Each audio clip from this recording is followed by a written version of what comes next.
할렐루야. 수요예배가 부흥을 했습니다. 네, 감사합니다. 하나님의 말씀은 열왕기하, 오늘은 3장 말씀 보도록 하겠습니다. 열왕기하 3장입니다. 3장은 두 번에 걸쳐서 말씀을 나누도록 하겠습니다. 오늘 열왕기하 3장 첫 번째 시간 말씀 나누도록 하겠습니다. 열왕기하 3장 1절에서 3절까지의 말씀, 우리 석절의 말씀이고요. 한 목소리로 같이 읽도록 하겠습니다. 시작. 유다의 여호사밧 왕 18째 해에 아합의 아들 여호람이 사마리아에서 이스라엘을 12해 동안 다스리니라. 그가 여호와 보시기에 악을 행하였으나 그의 부모와 같이 하지는 아니하였으니 이는 그가 그의 아버지가 만든 바알의 주상을 없이 하였음이라. 그러나 그가 느밧의 아들 여로보암이 이스라엘에게 범하게 한 그 죄를 따라 행하고 떠나지 아니하였더라.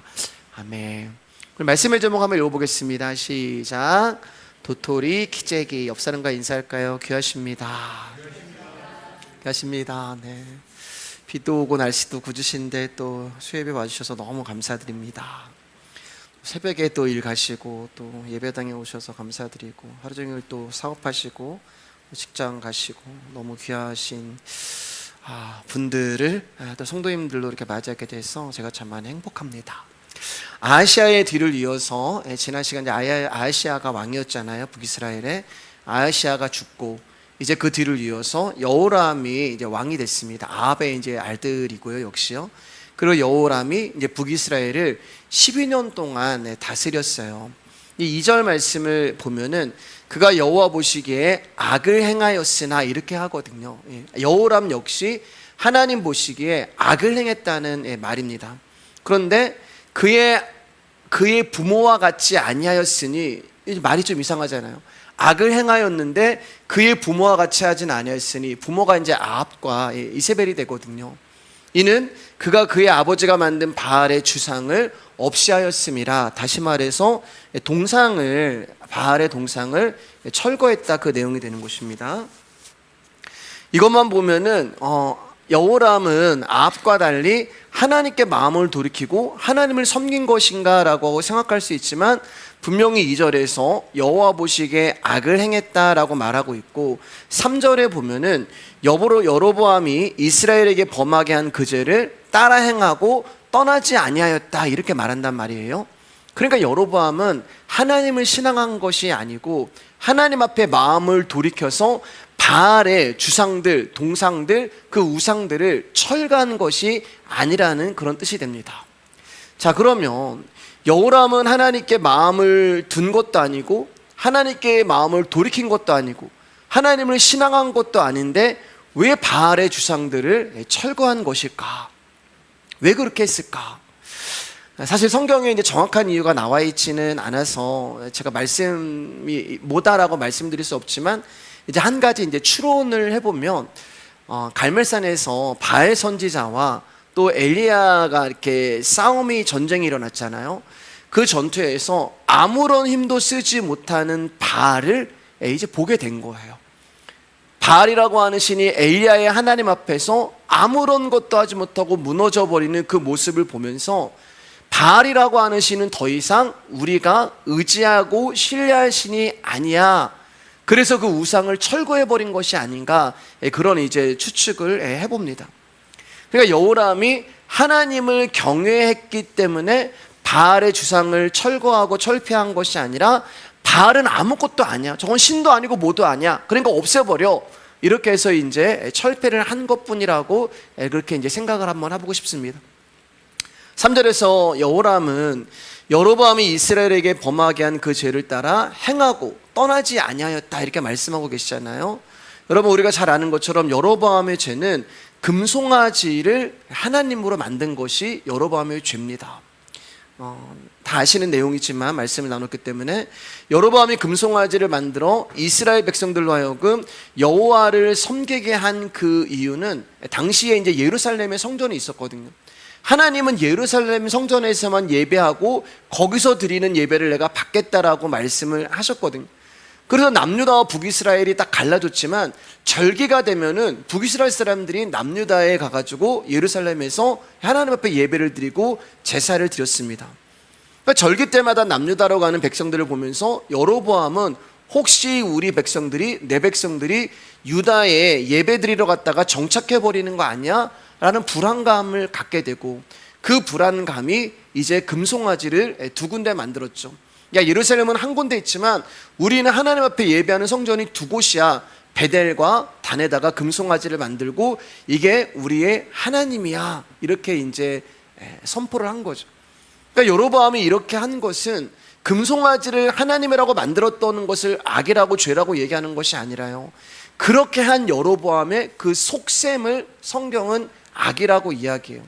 그게 뭐냐면은 백성들을 빼앗기고 싶지 않았던 거예요. 남유다 가운데 나의 백성들을 빼앗기고 싶지 않았다는 거예요. 그건 무슨 말이냐면은 자기의 정권이 무너지는 것을 참지 못했던 것입니다. 그래서 금송아지를 만들었어도 나는 나의 정권을 유지할 거야. 다시 말해서 자기의 욕망과 욕심을 이어가려고 했던 거죠.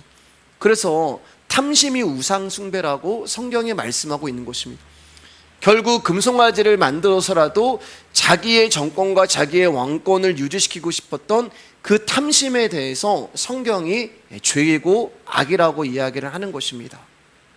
그런데 여호람이 그 여로보암의 죄를 따라 행하고 떠나지 아니하였다, 이렇게 말씀하고 있잖아요. 그러니까 그가 비록 바알이라고 하는 우상은 철거했지만 여전히 그 마음은 여로보암과 마찬가지로 자신의 왕권을 유지하기 위해서 금송아지 하나님을 섬기는 죄를 그대로 지었다라는 것을 말씀하고 있습니다. 자, 4절 5절입니다. 시작. 모압 왕 웨사는 양을 치는 자라 새끼양 10만 마리의 털과 순양 10만 마리의 털을 이스라엘 왕에게 바치더니 아합이 죽은 후에 모압 왕이 이스라엘 왕을 배반한지라. 이제 모압이 해년마다 새끼양 10만의 털과 수양 10만의 털을 북이스라엘 왕에게, 아합 왕에게 조공으로 바쳤어요. 근데 아합이 죽고 북이스라엘이 이제 조금 약해지기 시작하니까 모압 왕이 이제 조공을 바치지 않는 것입니다. 이스라엘 왕을 배반한 거죠. 그래서 여호람이 모압 왕에게 화가 나서 조공을 바치지 아니하는 모압을 이제 정벌하기로 모압을 칠 계획을 세우게 됩니다. 근데 이 일에 여호람이 유다의 왕인 여호사밧을 끌어들이게 돼요. 6절 7절입니다. 시작. 그때 여호람 왕이 사마리아에서 나가 온 이스라엘을 둘러보고 또 가서 유다의 왕 여호사밧에게 사신을 보내 이르되 모압 왕이 나를 배반하였으니 당신은 나와 함께 가서 모압을 치시겠느냐 하니 그가 이르되 내가 올라가리이다. 나는 당신과 같고 내 백성은 당신의 백성과 같고 내 말도 당신의 말들과 같으니이다 하는지라. 여호람이 이제 사신을 여호사밧 가운데 보냅니다. 남유다에게 보내서 모압 왕이 나를 배반하였습니다. 나와 함께 모압을 치러 올라가시겠습니까? 여러분, 아합과 여호사밧도 사이가 굉장히 좋았잖아요. 왜 좋다고 말씀드렸어요? 사돈관계라고 말씀을 드렸죠. 남유다와 지금 북이스라엘은 굉장히 사이가 좋은 관계가 되는 것입니다. 자, 그렇게 얘기하니까 이제 여호사밧이 함께 가겠습니다. 우리는 한 몸입니다. 한 가족입니다. 나의 군대가 당신의 군대고 나의 말이 당신의 말입니다. 그렇게 이제 답을 해서 여호사밧이 여호람의 전쟁에 참여하게 돼요. 네, 여러분 기억나시나요? 우리가 열왕기상 22장을 나눌 때 아합 왕이 길르앗 라못을 칠 때도 여호사밧과 함께 이제 전쟁에 참여하잖아요. 그때 이제 그 아합은 그 왕복을 입지 않고 여호사밧 가운데 왕복을 입히고 자기는 이제 군복을 입게 되잖아요. 예, 그런 일들이 이제 있었잖아요. 그때도 여호사밧이 뭐라고 하냐면은 그 아합 왕 가운데 나는 당신과 가족이요 내 백성은 당신과 같은 백성이요 내 말도 당신의 말들 같습니다라고 이 말을 그대로 아합에게 합니다. 그리고 그 전쟁에서 여호사밧은 옷을 갈아입은 아합의 잠깨로 인해서 적군의 표적이 되죠. 왜냐하면은 아합 왕만 죽이기로 작정을 했기 때문에 그렇죠. 하나님에 의해서 여호사밧이 이제 구출이 되어서 남유다로 돌아오게 되고 아합 왕은 죽임을 당하게 됩니다. 그런데 그 아합과의 전쟁 길르앗 라못에서 겨우 살아나온 여호사밧이 남유다에 왔을 때 하나님이 여호사밧 가운데 이렇게 말씀하세요. 역대하 19장 1절 2절입니다. 시작. 유다 왕 여호사밧이 평안히 예루살렘에 돌아와서 그의 궁으로 들어가니라. 하나님의 아들 선견자 예후가 나가서 여호사밧 왕을 맞아 이르되 왕이 악한 자를 돕고 여호와를 미워하는 자들을 사랑하는 것이 옳으니까 그러므로 여호와께로부터 진노하심이 왕에게 임하리이다. 이제 하나님의 은혜로 겨우 구출이 돼서 남유다로 평안히 돌아온 여호사밧 가운데 하나님이 이렇게 책망하시는 거예요. 네가 악한 자를 도왔다. 그리고 내가 미워하는 자들을 사랑하였다. 이렇게 말씀을 하세요. 그러니까 아합은 악한 왕이라는 거예요. 하나님을 섬기지 않고 우상을 숭배하고 백성들을 자기의 어떤 탐욕과 탐심으로 다스리는 그 아합은 악한 왕이고 내가 사랑하지 않고 미워하는 자다. 근데 네가 그 왕을 도왔다 라고 하나님이 이렇게 책망을 하시고 계세요. 근데 지금 여호람이 와서 나와 함께 모압을 치자고 이야기했을 때 하나님으로부터 이런 책망을 들었음에도 불구하고 여호사밧이 아합에게 했던 말을 그대로 하면서 이 전쟁에 참여를 한단 말이에요. 심지어 여호람을 향해서 너와 나는 한 형제다 이렇게 얘기를 해요. 여러분, 이것을 어떻게 우리가 말씀드릴 수 있냐면은 분별력이 없다고 말씀을 할 수가 있어요. 아합도 여호람도 여호와 보시기에 악을 행하는 왕이었습니다. 절기가 되어도 예루살렘에 성전을 와서 제사 드리지 않았고요. 역시 여호람도 여로보암이 만든 금송아지를 하나님으로 섬기는 용서받지 못하는 그런 왕들이었단 말이에요. 악의 길을 가는 자들이었단 말입니다. 그런데 여호사밧은 심지어 하나님으로부터 이런 책망을 들었음에도 불구하고 이런 악한 사람들이 일으키는 전쟁에 다시 참여하는 거예요. 왜 그럴까요, 여러분? 악으로 보이지 않기 때문에 그래요. 악이 악으로 보이지 않고 뭘로 보이는 거예요? 형제로 보이는 것입니다. 분별력이 없는 거예요. 마찬가지로 우리에게도 분별력이 없을 때는 악이 악으로 안 보입니다. 우리에게도 분별력이 없으면 악이 악한 것을 안 보여요. 나쁜 것이 나쁜 것으로 보이지 않아요.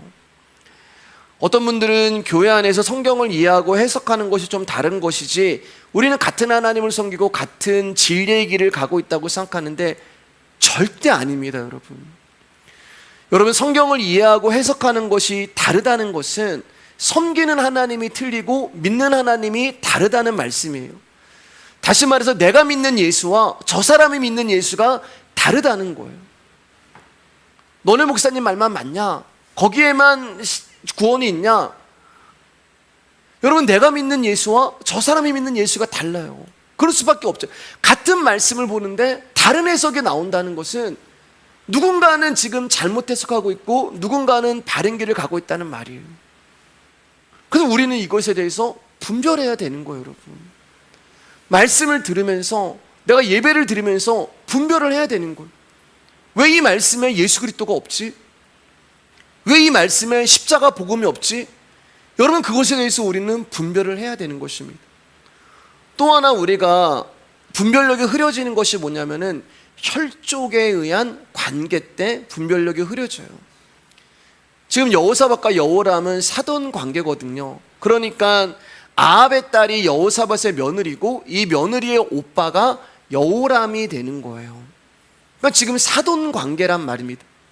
분명히 하나님이 책망하셨음에도 불구하고 사돈 관계라는 것 때문에 여호사밧은 다시 악한 길을 가고 있는 거예요. 하나님이 정해놓으신 진리의 길은 어떠한 인간관계도 개입될 수가 없는 것입니다. 심지어 부모, 형제라는 것 때문에 악을 악으로 분별하지 않게 된다면 그것은 함께 진리에서 멀어지는 결과를 재촉하는 것일 수밖에 없어요. 자녀에게, 내 가족에게 신앙의 문제만큼은 여러분 단호하셔야 되는 거예요. 저는 이제 여러분들이 그렇지만 여러분 자녀들을 위해서 제가 기도를 계속 하고 있거든요. 여러분 자녀들을 위해서 한 사람 한 사람을 위해서 제가 하나님 교회 나올 수 있도록, 하나님 예수 그리스도 복음을 들을 수 있도록 그렇게 기도하고 있습니다. 여러분, 거기에는 타협이 있을 수가 없는 거예요. 거기에는 인간의 정이 들어갈 수가 없는 것입니다. 성도는 진리의 길, 하나님께서 정해놓으신 생명의 그 길을 가야 되는데 거기에 인정과 인간관계가 개입이 되면은 나와 어떤 관계에 있는 사람인가, 이게 우선순위가 되거든요, 하나님보다. 그러면은 이 사람은 나와 가까운 사이라는 그 이유 때문에 악을 보지 못하고 그 사람의 죄를 보지 못하고 모든 것이 다 옳게 보이고 좋게 보이는 오류를 범하게 되는 거예요. 이 가족 안에서 이게 참 있잖아요. 그래서 성도에게 있어서 하나님과의 관계는 세상의 그 어떤 관계보다도 우선되어야 하는 것을 여러분 오늘 이 말씀이 우리 가운데 알려주고 계시는 거예요. 세상에 대한 도리와 의리, 그런 인간관계를 지킴으로 하나님과의 관계가 무너져서는 안 된다는 말씀을 드리고 싶은 것입니다. 여호사밧이 지금 그런 실수를 하고 있어요. 혈적으로 맺어진 인간관계 때문에 하나님이 분명 말씀하셨음에도 불구하고 여호람의 악을 분별하지 못하고 여호와가 미워하는 자를 형제로 여기며 사랑하는 모습을 보여주고 있는 것입니다. 심지어 여러분, 여호사밧은 하나님을 믿는 사람이었어요.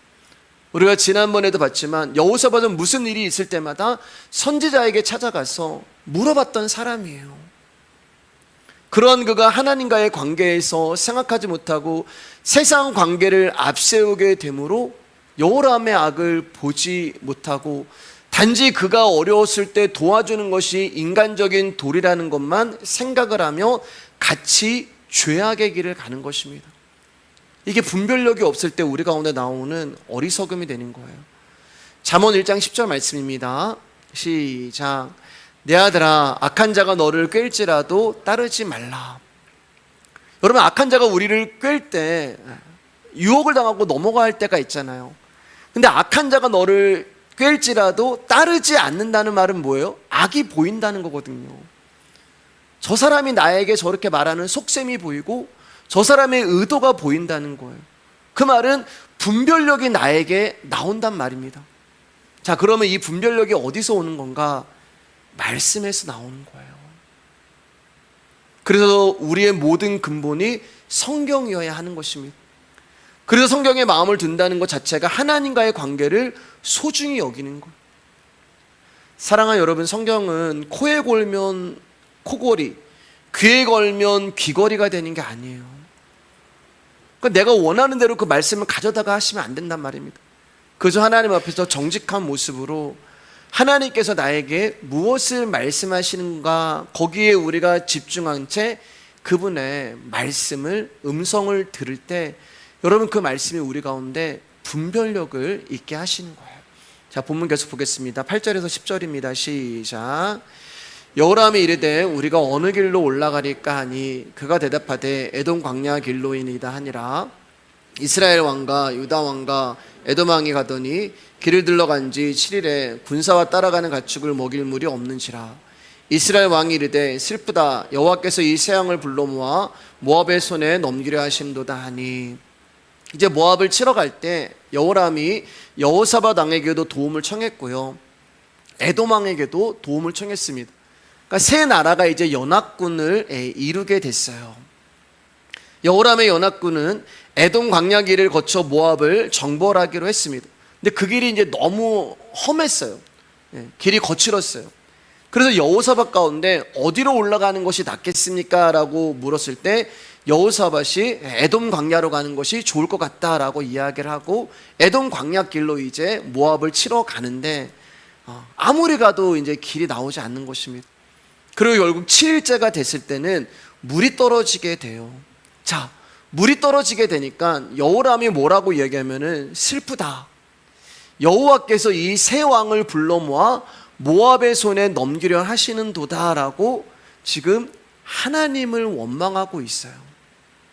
그러니까 지금 물이 떨어진 것이 하나님 책임이라고 말씀을 하고 있는 것입니다. 그런데 여러분, 모압이 이스라엘을 배신하고 조공을 바치지 않는 것 때문에 여호람이 화가 나서 자기가 전쟁을 일으킨 것이지 하나님이 가서 모압을 쳐라, 그런 말씀을 하신 적이 없단 말이에요. 그리고 여호사밧 역시 여호람이 악한 왕이라는 것은 생각하지도 않은 채 그저 사돈이라는 인간적인 관계만 앞서서 분별 없이 전쟁에 참여하고 있는 것입니다. 그러니까 무슨 말씀이냐면은 자기가 잘못해놓고 하나님 원망한단 말이에요.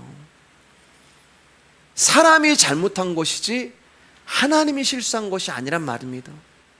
즉 일의 시작은 자신들이 해놓고서 물이 없는 상황이 되자 하나님이 우리를 모압에 죽게 하시려고 우리를 이렇게 인도하셨다라고 하나님은 원망하고 있어요.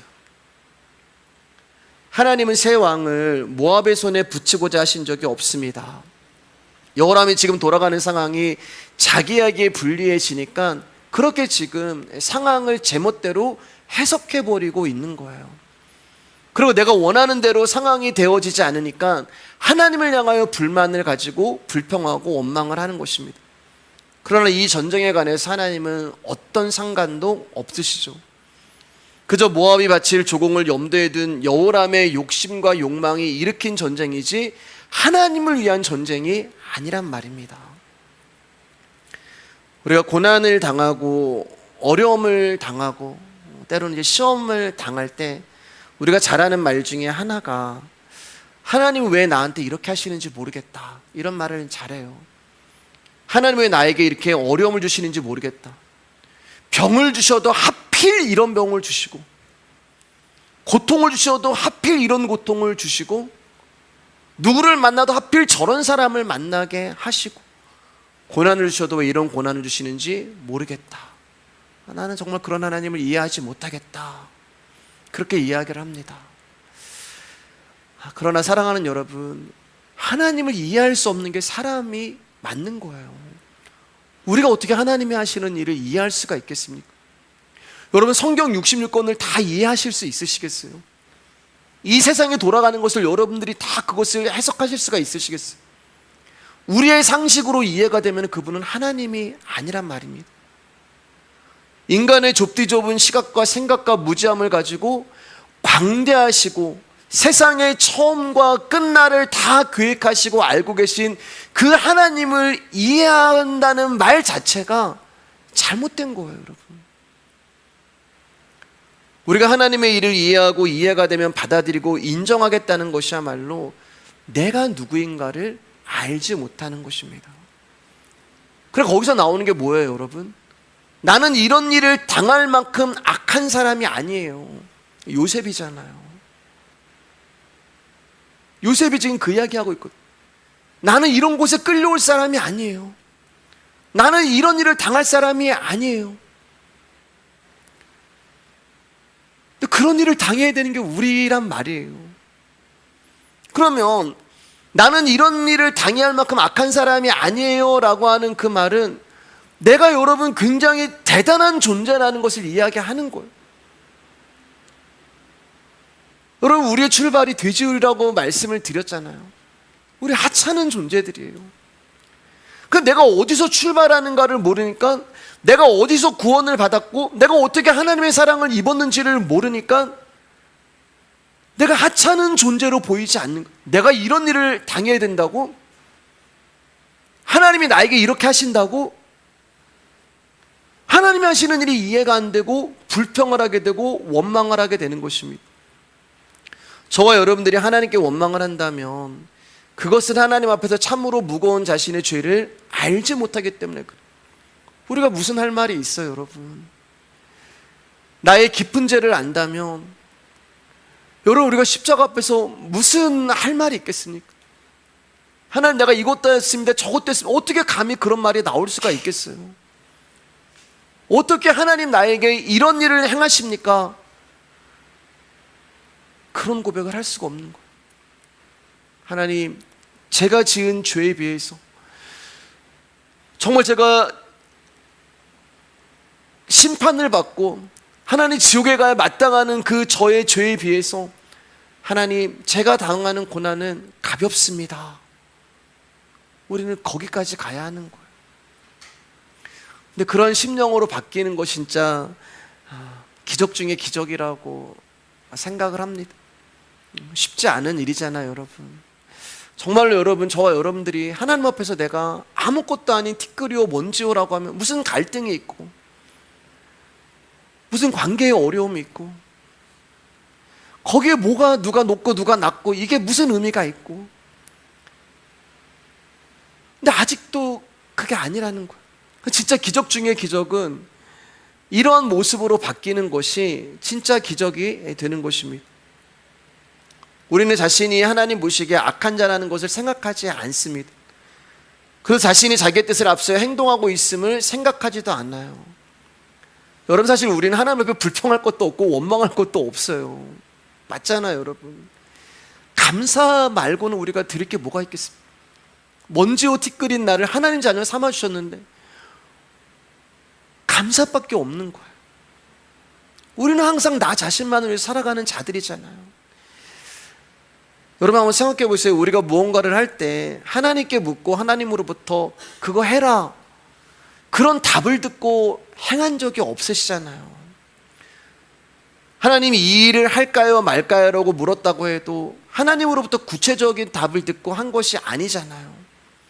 근데 그 일이 잘못되면, 내가 원하는 대로 되지 않으면 하나님 나에게 왜 이런 일을 하십니까? 라고 원망하고 불평한단 말입니다. 시작부터 내 마음대로 했으면서 내 뜻대로 되지 않는다고 하나님 너무합니다라고 원망할 자격이 저와 여러분에게는 없다는 것입니다. 여러분, 막 억지로 원망을 참으라는 게 아니고요, 모든 일의 책임이 하나님께 있다는 것이 아니라는 거예요.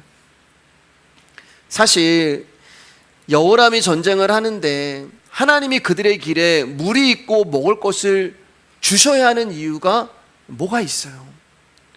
금송아지 만들어 놓고 하나님이라고 하는 그 인간에게 하나님이 그가 가는 길에 물 주고 양식을 줘야 될 이유가 뭐가 있습니까? 하나님 앞에 절기 한번 안 지키고 제사 한번 안 지키고 감사 한번 하지 않고 금송아지 섬기면서 이분이 하나님이야, 이 금송아지가 하나님이야 라고 하는 그에게 하나님이 그를 풍족하게 만들어주고 형통하게 하셔야 될 이유가 뭐가 있냐는 거예요. 우리가 여호람이란 말이에요.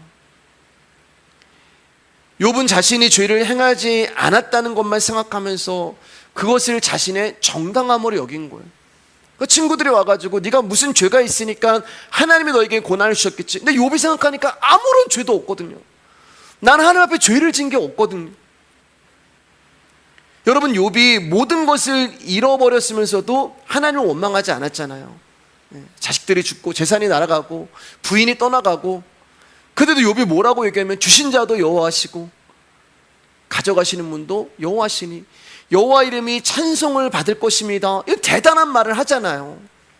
근데 그 대단한 신앙이 하나님의 일을 이해하지 못하게 만든 거예요. 왜냐면은 자신에게 주어진 그 소유, 그러니까 자신이 소유한 주인이 하나님이라는 것은 욥은 알아요. 자신이 소유한 것의 주인이 하나님이라는 것은 알고 있었지만 내가 모든 것을 잃어버려도 나는 할 말 없는 존재야 라는 것은 알지 못했단 말이에요. 여러분, 이해가 되시나요? 하나님이 주신 것이니까 하나님이 가져가시는 게 맞아요.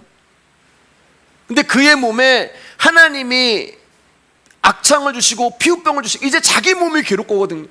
나머지는 다 자기 몸밖에 있는 것들이었어요. 여러분, 자식이 죽는 것도 재물도 아내도 자기 다 몸밖에 있는 것들이었어요. 주신 분도 하나님이시고 취하신 분도 하나님이시니 가져가십시오. 근데 자기 몸을 치니까 이제 내가 괴로운 거거든요. 거기서 이제 불평과 불만과 원망이 나오는 것입니다. 그러니까 내가 소유한 것의 주인이 하나님이라는 것은 알고 있었지만 내가 모든 것을 잃어버려도 나는 할 말 없는 마땅한 존재입니다 라는 것은 욥이 생각하지 못한 거예요. 사랑하는 여러분, 우리에게 필요한 것은 실패해도 당연한 자신의 실상을 깨닫는 것입니다. 나를 위해서만 살아가는 인생길에서 하나님의 도우심을 구하는 것부터가 사실은 참 뻔뻔한 모습이잖아요. 나라는 존재가 하나님 앞에서 용서받지 못할 죄인이라는 것을 알게 될 때 어떤 일에서도 원망보다는 하나님의 은혜를 아는 쪽으로 우리는 나아가게 될 것입니다.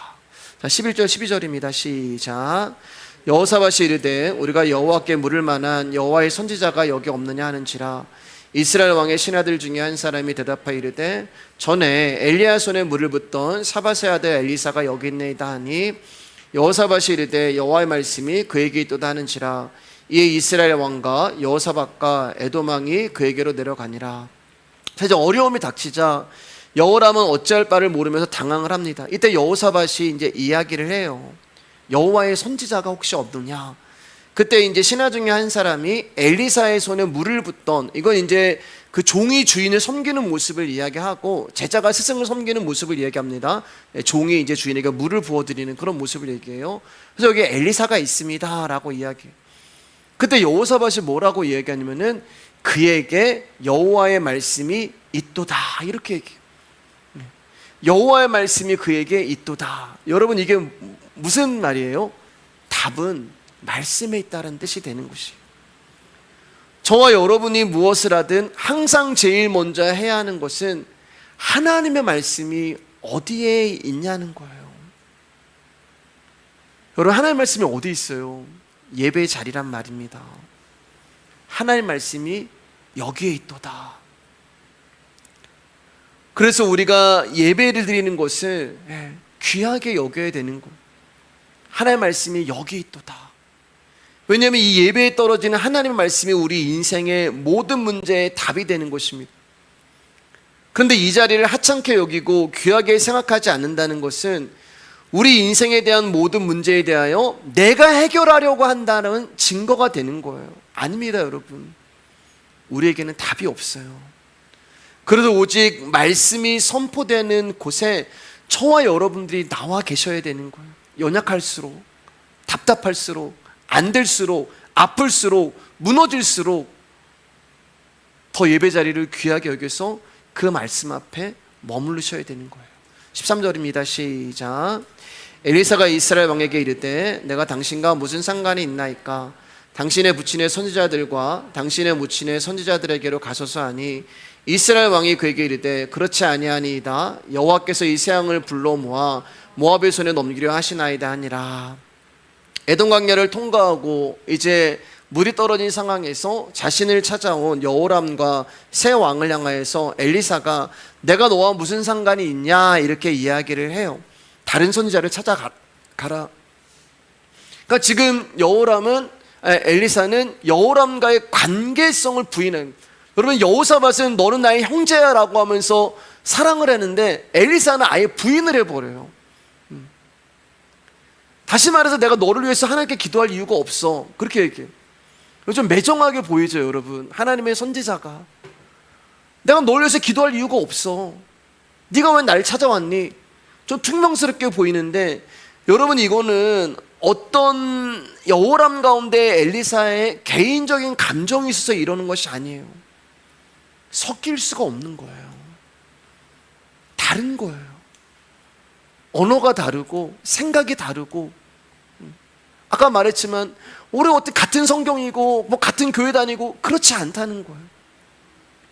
다시 말해서 하나님과 여호람의 관계라는 것입니다. 즉 여호람이 하나님께 나올 수 없는 존재라는 거예요. 그리고 저와 여러분 역시 하나님 앞에 나올 수 없는 존재란 말입니다. 그래서 그것을 인정해야 되는 것이 우리의 모습이 되는 거예요. 자, 14절입니다. 시작. 엘리사가 이르되 내가 섬기는 만군의 여호와께서 살아계심을 두고 맹세하노니 내가 만일 유다의 왕 여호사밧의 얼굴을 봄이 아니면 그 앞에서 당신을 향하지도 아니하고 보지도 아니하였으리라. 여호람은 분명 하나님께 나올 수 없는 자인데 하나님이 은혜를 주시는데 여호사밧을 통하여 여호람을 이제 돕게 하시는 거예요. 그러나 여호사밧도 사실은 여러분 분별력이 없는 왕이잖아요. 근데 여기서 말씀하시는 이 구절의 의미를 생각하면은 여호사밧 대신은 예수 그리스도로 말미암아 여호람 되는 저 여러분들이 은혜를 받게 되는 것입니다. 그러니까 하나님의 언약으로, 당신의 언약으로 여호람을 도우시는 거예요. 자, 이제 15절부터 25절인데 조금 긴데요. 제가 한 절 여러분 한 절 읽으면서 말씀 조금씩 정리할게요. 이제 내게로 검은고 탈 자를 불러오소서 하니라. 검은고 타는 자가 검은고를 탈 때에 여호와의 손이 엘리사 위에 있더니 그가 이르되 여호와의 말씀이 이 골짜기에 개천을 많이 발하셨나이다. 여호와께서 이르시기를 너희가 바람도 보지 못하고 비도 보지 못하되 이 골짜기에 물이 가득하여 너희와 너희 가축과 짐승이 마시리라 하셨나이다. 이것은 여호와 보시기에 작은 일이라. 여호와께서 모압 사람도 당신의 손에 넘기시니 당신들이 모든 견고한 성읍과 모든 아름다운 성읍을 치고 모든 좋은 나무를 베고 모든 샘을 메우고 돌로 모든 좋은 밭을 헐리이다 하더니 아침이 되어 소재 드릴 때 물이 에돔 쪽에서부터 흘러와 그 땅에 가득하였더라. 모압의 모든 사람은 왕들이 올라와서 자기를 치려 한다함을 듣고 갑옷을 입을 만한 자로부터 그 이상이 다 모여 그 경계에 서 있더라. 아침에 모압 사람이 일찍 일어나서 해가 물에 비침으로 맞은편 물이 불고 피어와 같임을 보고 이르되 이는 피라, 틀림없이 저 왕들이 싸워 서로 죽인 것이로다. 모압 사람들아 이제 노력하러 가자 하고 이스라엘 진에 이르니 이스라엘 사람이 일어나 모압 사람을 쳐서 그들 앞에서 도망하게 하고 그 지경에 들어가며 모압 사람을 치고, 같이 읽겠습니다. 그 성읍들을 쳐서 헐고 각기도를 던져 모든 좋은 밭에 가득하게 하고 모든 샘을 메우고 모든 좋은 나무를 베고 길하라레스의 돌들을 남기고 물매꾼이 두루다니며 치니라. 이제 엘리사가 하나님의 말씀대로 알려주는데 여호람에게 골짜기의 개천을 많이 파라고 명령을 합니다. 개천을 만들라는 거, 도랑을 많이 파가지고 연못을 만들라는 그 말이 되는 거예요. 자, 그렇게 하자 비가 내려오지 않는데 상류에 있는 에돔에 있는 물이 그 도랑을 넘쳐서 그 마른 땅을 연못으로 만들어 버렸습니다. 근데 아침에 모압 사람들이 딱 일어났거든요. 근데 저기 보니까 저수지가 이렇게 있는데 그 저수지가 햇빛을 받아가지고 딱 보니까 붉은색으로 보였어요. 그게 뭘로 보이냐면 피로 보였던 거예요. 그러니까 모압 사람들이 어떻게 생각하냐면은 저 연합군 가운데 네 분이 일어나서 서로가 서로를 죽여가지고 저렇게 피가 강을 이루었다 생각을 하고 모압 사람들이요 연합군을 치러 가자라고 해서 이제 이스라엘과 연합군 가운데 갔다가 역공을 당해서 그들이 이제 참패를 당하게 됩니다. 그래서 여호람이 이제 전쟁에서 승리를 누리게 돼요. 여호람이 한 게 하나도 없단 말이에요. 여호람의 개인의 노력이나 신앙과 아무런 상관이 없이 여호람이 승리를 얻었어요. 여호람은 오히려 하나님 앞에 심판을 받아야 되는 존재인데 승리를 얻게 됐습니다. 그러면 여러분, 여호람이 어떻게 해야 돼요? 하나님의 선지자의 말씀을 통해서 자기가 승리를 얻었으면 자기의 죄를 돌아보고 자기의 악을 돌아보고 하나님 앞에 돌이켜야 되는 거잖아요. 그런데 여호람은 알지 못합니다. 내가 죄인이라는 것을 알지도 못하고 악이라는 것을 알지도 못하니까 하나님께 나와서 도움을 구할 수 없는 존재라는 것을 알지 못하기 때문에 여전히 하나님 앞에 자신을 온전히 드리지 못하는 모습을 보이는 거예요. 여호람이 이것을 알았다면 여호사밧 가운데 좀 심각하게 자신과의 관계를, 또 하나님과의 관계를 돌이키는 모습이 나와야 되는데 여호람의 관심은 물과 전쟁에만 있었습니다. 자, 27절 보면서 제가 말씀 마칠게요. 시작.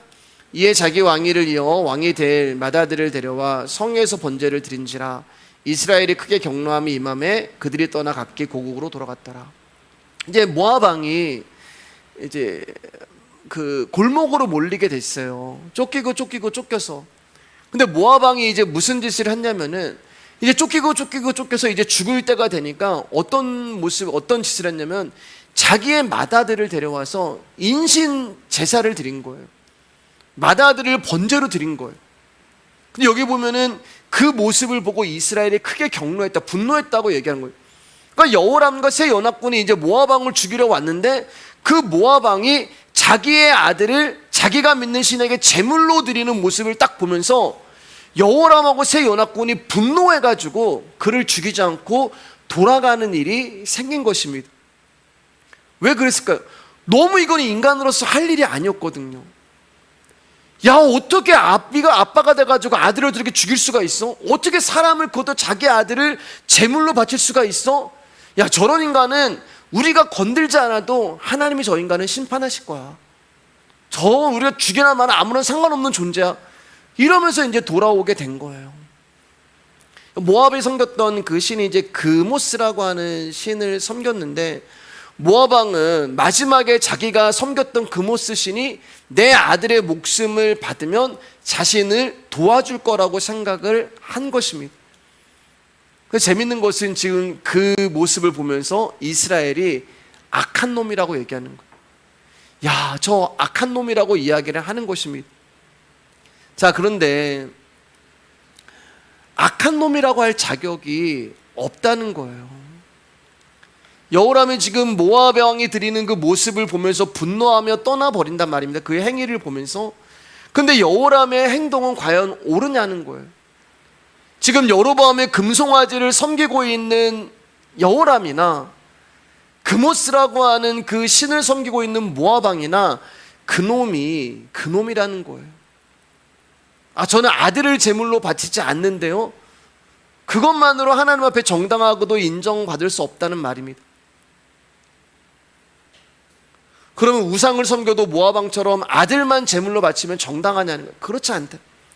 모압 왕이나 여호람 왕이나 그놈이라는 것입니다. 근데도 불구하고 여호람이 화를 내는 거예요. 분노하는 거예요. 왜 그럴까요, 여러분? 3자 입장에서 보면은 똑같아. 너랑 걔랑 똑같아. 우리 눈에는 그렇게 보인단 말이에요. 근데 여호람은 왜 모압 왕에 대해서 분노하냐? 다르다고 생각하기 때문에 그래요. 나는 금송아지는 섬기지만 아들을 제물로 바치지는 않잖아. 이게 다름의 기준이 되는 거예요. 그러니까 자기 눈에 있는 안에 있는 들보는 보지 못하고 다른 사람에 있는 티는 봅니다. 여러분들, 제가 왜 그 팔복 강의하면서 왜 내 안에 있는 들보는 보지 못한다고 말씀드렸는지 기억나세요? 눈은 안을 보지 못해요. 눈은 밖을 봐요. 그러니까 다른 사람의 모습들만 보이는 것입니다. 자신을 보지 못해요. 행위를 기준 삼음으로써 타인의 악한 행위가 자신에게 없을 때 자연히 악한 행위를 한 사람 앞에서 나는 정당한 자가 되는 겁니다. 나는 그건 안 했잖아. 나 금송아지 하나님 섬기고 있지만 난 그래도 아들은 제물로 바치지 않잖아. 근데 그게 하나님 앞에서 정당화될 수 없다는 것입니다. 그리고 그 모습 때문에 다른 사람을 비판할 수 없다는 것. 모압을 향한 이스라엘의 분노는 자신을 향한 분노로 나갔어야 돼요. 그 모습을 보면서 자신을 봤어야 되는 것. 그 모압 왕의 악한 모습을 보면서 자신의 악함을 봤어야 됩니다. 그 모압 왕이 심판당하는 것을 보면서 자신의 심판을 봐야 했습니다. 나도 저 사람과 다를 바 없음을 알았어야 돼요. 하나님은 그것을 알려주시려고 하나님이 오늘 이 열왕기상 3장을 통하여서 여호람 가운데 말씀하고 계신데 여호람은 보지 못해요. 그저 이스라엘이 모압을 향해서 분노하는 것은 도토리 키재기 될 뿐입니다. 하나님 눈에는 다 똑같은 거예요. 하나님 눈에는 저나 여러분이나 다 똑같은 것입니다. 하나님 보시기에는 우리가 다른 사람의 어떤 모습에 분노하는 것에 대해서 어이없다고 말씀하실 거예요. 사랑하는 여러분, 말씀 마치겠습니다. 성도는 다른 사람의 허물에서 자신의 허물을 볼 수 있어야 됩니다. 그게 하나님의 기준으로 세상을 살아가는 참된 성도가 되는 것이고, 타인의 허물에 대해서 분노하면 그 분노는 결국 자신에게로 향하게 되는 것입니다. 그리고 분노와 심판에서 벗어나서 나를 볼 때 나를 용서하신 예수 그리스도가 보이게 되는 것입니다. 그리고 이것을 보게 만드는 것은 말씀밖에 없는 거예요. 그래서 말씀이 우리의 마음의 등불이요 눈이라고 말씀하는 것입니다. 그래서 저도 말씀이 필요하고, 왜냐하면 저도 여호람이잖아요. 여러분도 여호람이고, 그래서 저도 말씀이 필요하고 여러분도 말씀이 필요하고, 그 말씀이 나의 허물을 보고 나의 할 수 없음을 보고, 그래서 하나님 앞에 아무것도 아닌 존재로 감사함으로 나아가는 저와 여러분이 되는 것입니다.